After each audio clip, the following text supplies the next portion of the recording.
this morning. And I urge you to write them down so you can reflect on them again later. Mary and I met on a blind date arranged by mutual friends. Neither Mary nor I had much enthusiasm for the meeting, but for different reasons. Mary had long wanted to get married, but 50 years ago, our culture did not lend itself to women deciding to do so and then doing so. It was expected that the man would take that initiative. Having said that, Mary was not dormant in being available, but God brought a verse to her mind that directed her attention to the one who is in charge of such things. Psalm 127, verse 1. Except the Lord build a house, they labor in vain that build it. And upon this verse, Mary built her house, ever mindful of it. But that meant waiting, and waiting, and waiting some more. But she was waiting with an active imagination of how God was going to build this house. Her future husband would notice her and begin a pursuit that would end at the altar and vows and a happily ever after. So when Mary's friends suggested she come down to Sleepy Eye to meet this farmer, Mary told her she would only do so if he called her to tell her he would like to meet her. Mary's friend knew me and told her that's not going to happen. In the meantime, Mary had told her father about this farmer that her friend had invited her to meet. But she really wasn't interested in pursuing to be pursued. Mary's dad listened to her story and reasoning and then told Mary, "Go to Sleepy Eye." She called her friend and accepted the invitation. The meeting date was set, but I only accepted the invitation because I didn't know how to say no, because I was such a naturally formed people pleaser. I would come to this meeting, but with fear and trembling. First, I had never been on a date, blind or otherwise. I was 26. Okay, this is deep.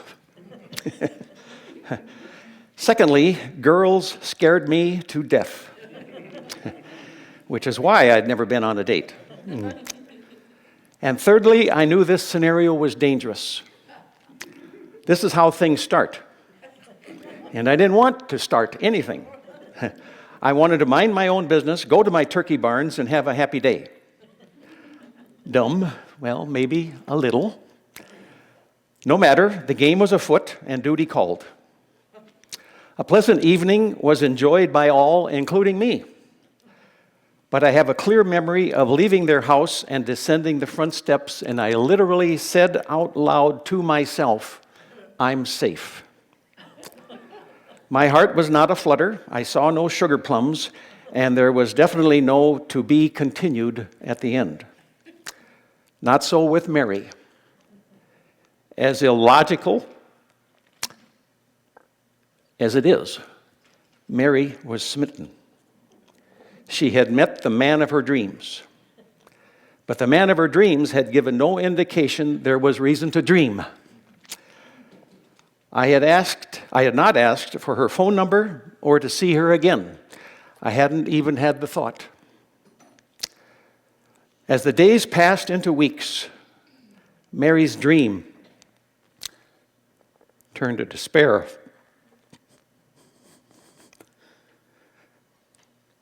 No one has a second blind date. It all seemed so hopeless, and it was. So Easter came, and Mary decided to go to her home in western North Dakota. She told her parents about me, and they were aware of how sad she was. One evening, Mary was sitting in her old bedroom when her father came in to talk. Mary emptied her heart to him. accompanied with sobbing and grief. But Mary's dad had come to her with a purpose. He had come with a cassette player and a song. And this is that song.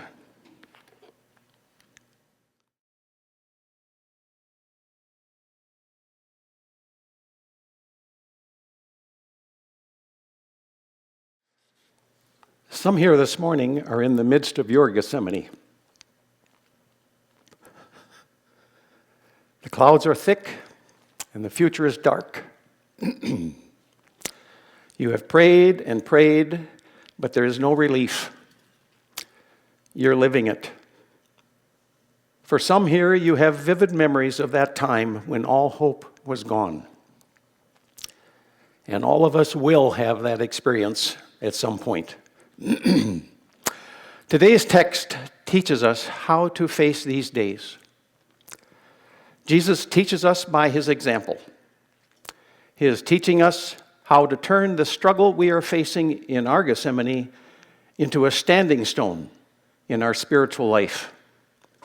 A standing stone is a monument marking a point of historic significance in life.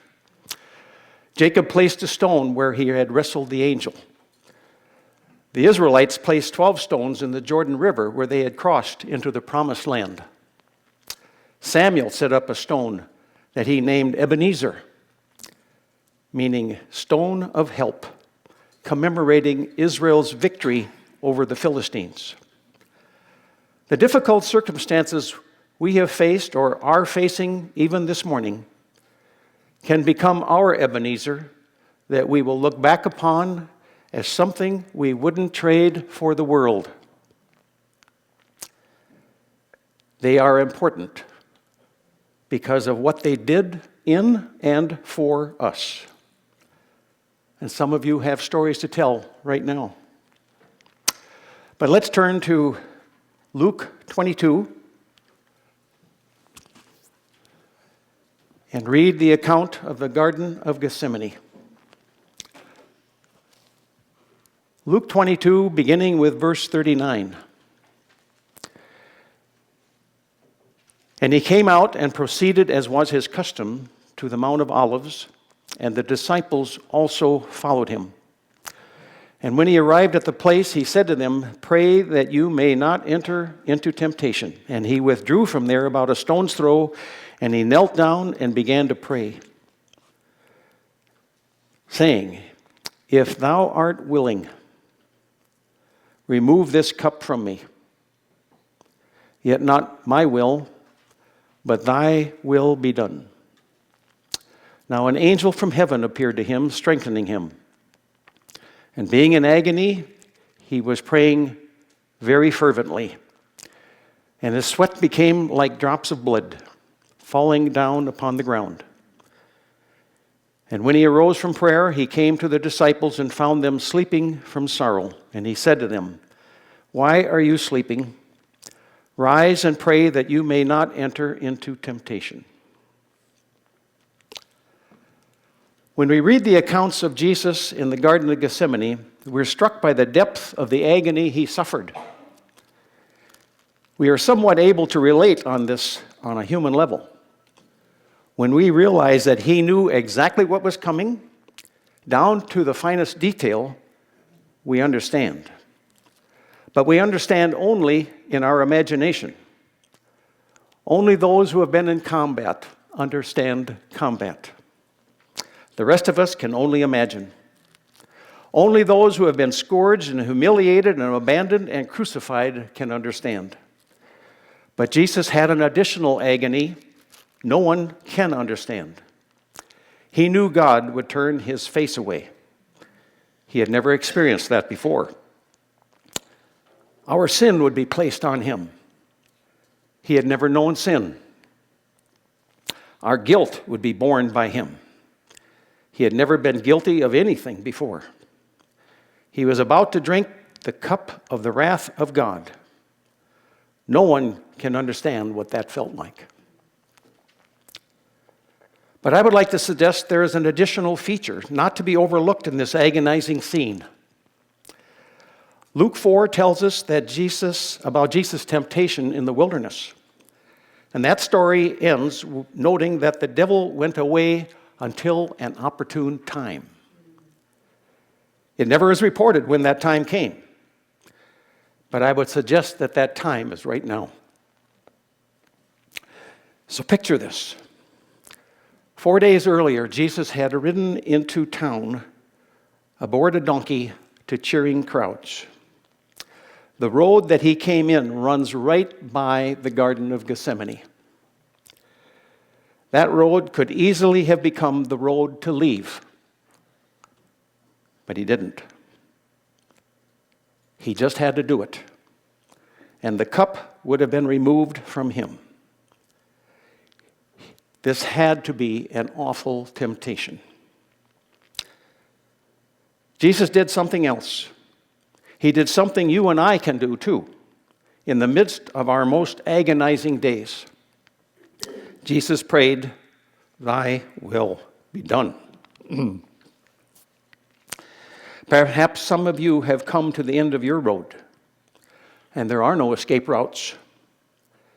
I know what that is. I know what you feel like. I know the utter helplessness of Gethsemane. Here's my story. I was a pretty good turkey breederman. I enjoyed 20 years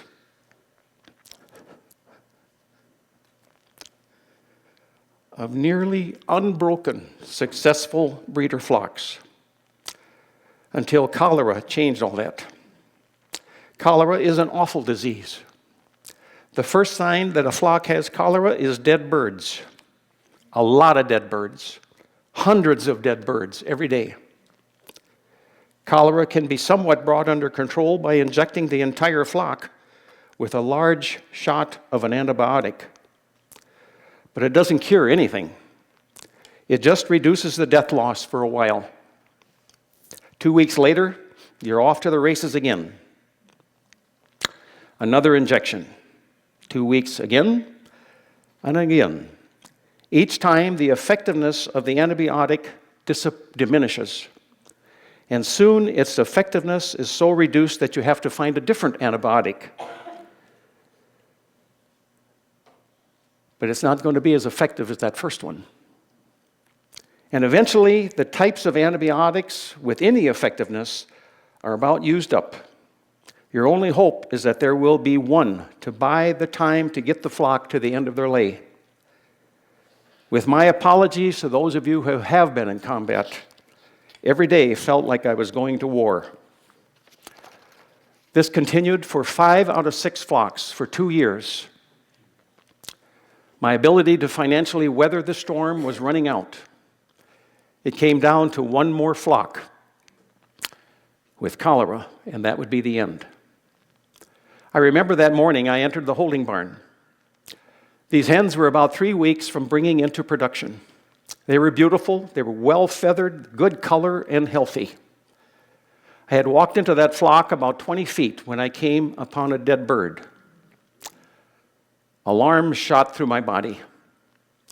But there was only one. I consoled myself. I carried it outside and then continued with fear of what I might see. Soon I came to another dead bird, and another, and another. And soon I was no longer picking them up, but rather just walking through the flock, crying out in anguish, "No. No." My happy morning had turned to despair.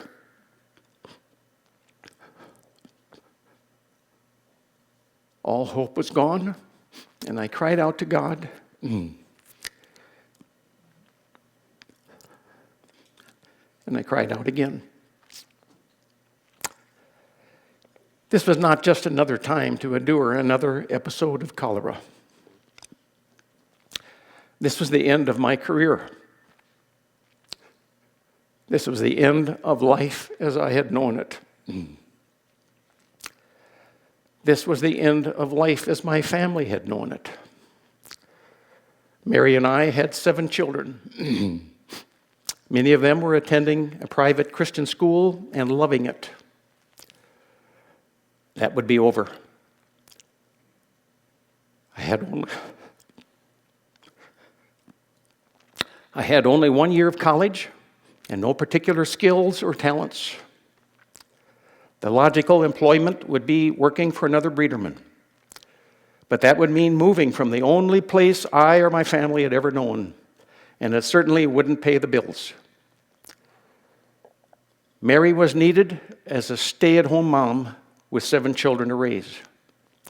At this moment, I was not fully conscious of all these consequences, but I knew life was going to be very different from here on.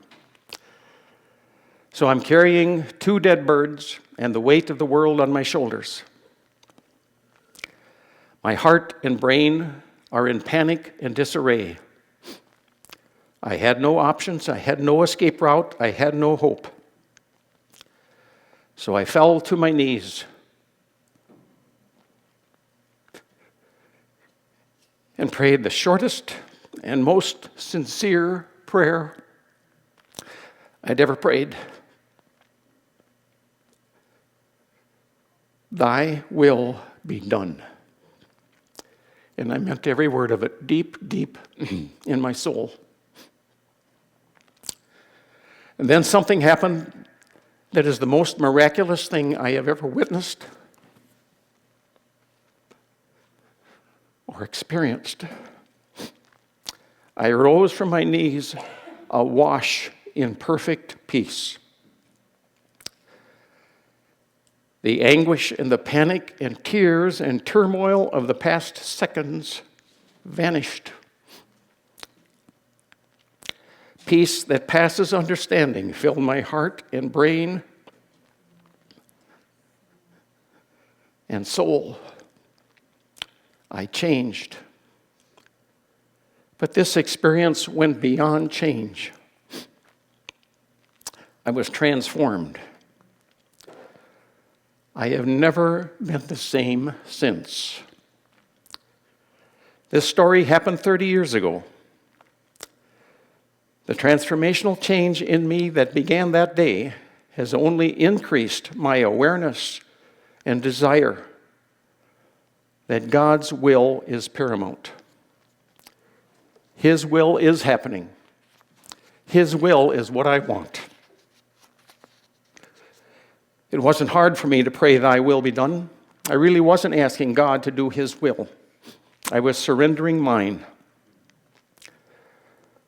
My will was a productive, profitable flock to finance my family's life and give me a sense of achievement.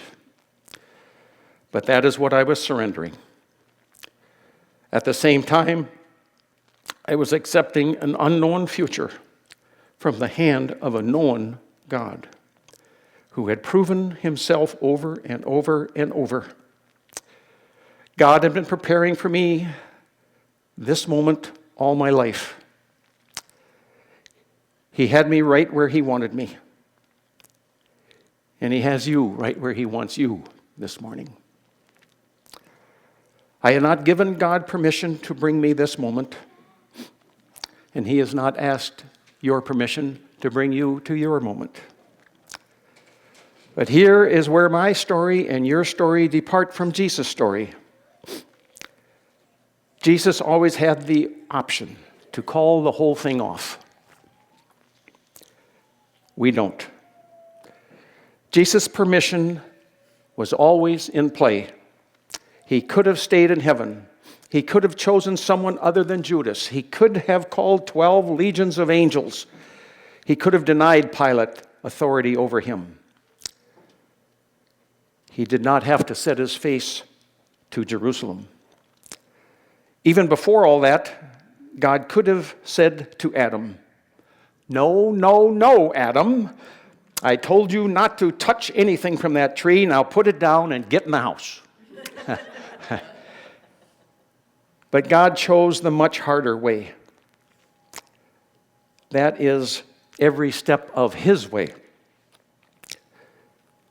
If we think our life is hard, God's Son's life was immeasurably harder. If our life's struggles cause us to question why God would allow such and such to happen, consider the depth, the anguish, the hell embedded in Jesus' question, my God, why have you forsaken me? Jesus prayed beyond earnestness, let this cup pass from me. But not my will, but thy will be done. And what was the result? The greatest evil ever visited on a man had the greatest good ever visited on mankind. Are you in your Gethsemane? God does not squander your suffering. It has a deep purpose. He is working all things together for good. He is working all things together for what is important to him. And our Gethsemane reveals what is important to him. And what is so important? Our tears and our mourning and suffering and pain are producing character and maturity. He thinks this is so important that he thinks we too should count it all joy. We encounter various trials, knowing that the testing of our faith produces endurance. And let endurance have its perfect result, that you may be perfect and complete, lacking in nothing. Character is not built apart from trial. I was visiting with Bill Hunter 2 weeks ago, and we were talking about this very thing. And as you know, Bill and Patricia are going through some deep water right now as a result of Patricia's stroke. In the course of our conversation, Bill made the observation that God is building a better Bill. That's what Gethsemanes do. Isn't it interesting that even Jesus had a Gethsemane? Certainly this man of sorrow and acquainted with grief didn't need more perseverance, more endurance, until he did. Many scholars see the Garden of Gethsemane as the pivotal point in passion of Christ. In a sense, Gethsemane prepared him for the next 12 hours. And we can see his confident authority in charge of everything coming in every moment. There was no my will to be seen. The Father's will and his will were one. And that's where I want to be too. There is more instruction about Jesus' Gethsemane example than just enduring our worst days. Jesus did more than endure. He overcame. He overcame by doing God's will with confidence and authority. And as such, his example also serves to propel us to respond to the promptings of the Holy Spirit with an eager obedience. Is he prompting you to do something this morning? To say something? To give something? You are being called to overcome your reluctance and replace it with eagerness. That is how things get done. But it can be a hill to climb. Many years ago, I decided to visit every family in my church to tell them about Jesus. That was not as weird as it might sound. To let God decide who I should visit next, I wrote the name of a family on a slip of paper and put it in a coffee can. And just before I was ready to depart, I would draw out a name to find out where I was going. It was a cold winter night when I came face to face with God's will or my will. I had drawn out the names of my parents. Oh boy. My parents and I did not talk about spiritual things. Our conversations revolved around farming and turkeys. But I had drawn their name, and I had let God make the choice. Duty called, deep breath, And I remember walking through the grove that separates my house from theirs, through some deeper snow. Each step brought a deeper dread, as if I were going to the gallows. Why? Because my imagination had attacked my good intentions. It was all my imagination. There was absolutely no basis for my fear. But it was enough. I remember stopping about halfway through the grove to wrestle with God or with the devil or with myself. And God did not win. I turned around and headed back to my house. Today, I only have the sour memory of my cowardice and failure. I will never know what a memorable conversation I would have had with my parents. I did not trust God to lead me, or lead my parents, or lead the moment. My will was done, and my life was diminished. That is what all disobedience does. There are other characters in today's text. The disciples are also present and are also instructors by examples, though negative examples. The three synoptic gospels include the Gethsemane drama. Each provide further details of the events that took place, and Luke seems to be the Cliff Notes edition. It may be helpful if we stitch together the totality of details to better picture what happened in the Garden of Gethsemane. The upper room scene was extended well into the evening. The dress, or lack of it, of the young man that had followed the departing of the company, which is in Mark's account, would indicate that it was late enough that he had gone to bed by the time they left. Jesus went from this upper room across to the Kidron Valley, to the Garden of Gethsemane, which is a distance of a little over a half mile. It was Passover, so there was a full moon shining brightly over the scene. Upon arriving, Jesus left 8 of the disciples at the entrance and instructed them to sit down while he took Peter, James, and John deeper into the olive orchard. At some point, he stopped and told these 3 to keep watch and pray, while he went a stone's throw further to pray. The definition of the nuance of the Greek word for watch is to stay awake,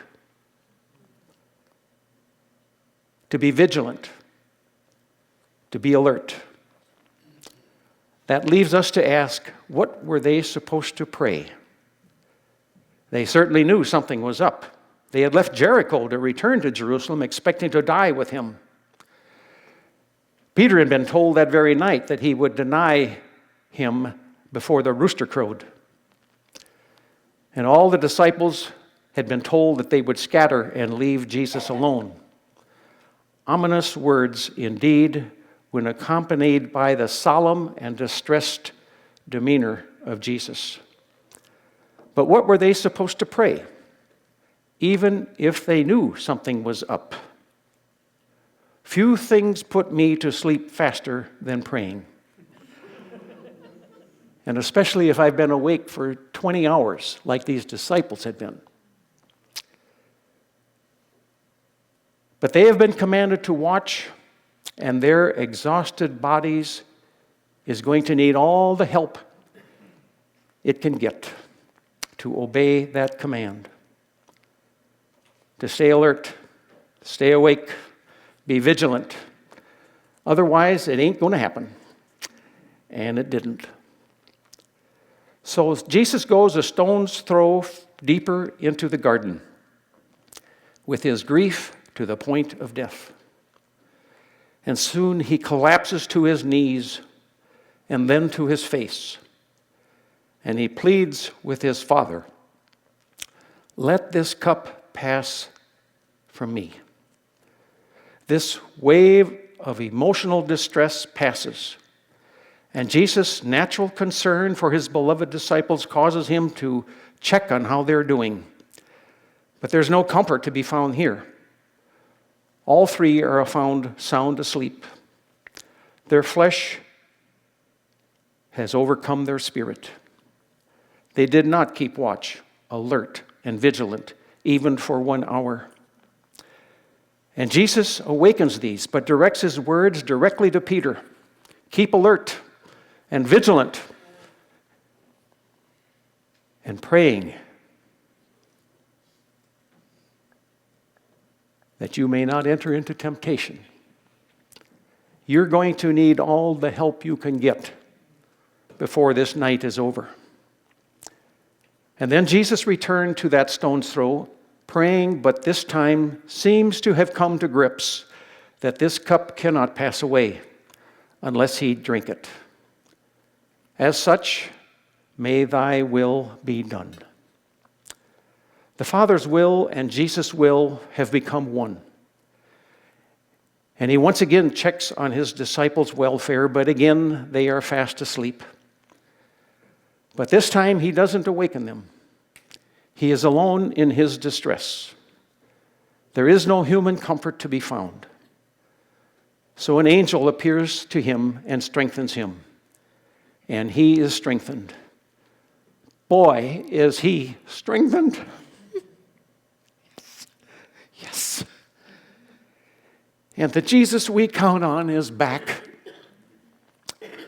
The Jesus in charge is back. The Jesus, the victor, is back. And he's ready. What do we learn from these disciples? We learn that temptations arise out of carelessness and lack of attention. But we already know that. We learn that it is prayer that will guard our heart and keep us alert. But we already know that. And we learn that the spirit may be willing, but the flesh is weak, and boy, do we already know that. We learn Jesus' will doesn't carry the same urgency in us that it does in him. But we already know that. So what do we learn from these disciples? We learn that God is not finished with us yet either. We are not yet what we are becoming. Just as the Holy Spirit transformed these men into something special, he is transforming us into his handiwork as well.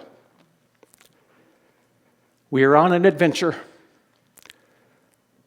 We already are not what we were. We shall not be what we are now. But we will become more and more and more like him.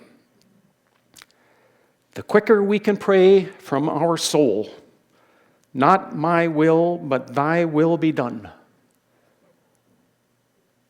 the quicker we will be like him.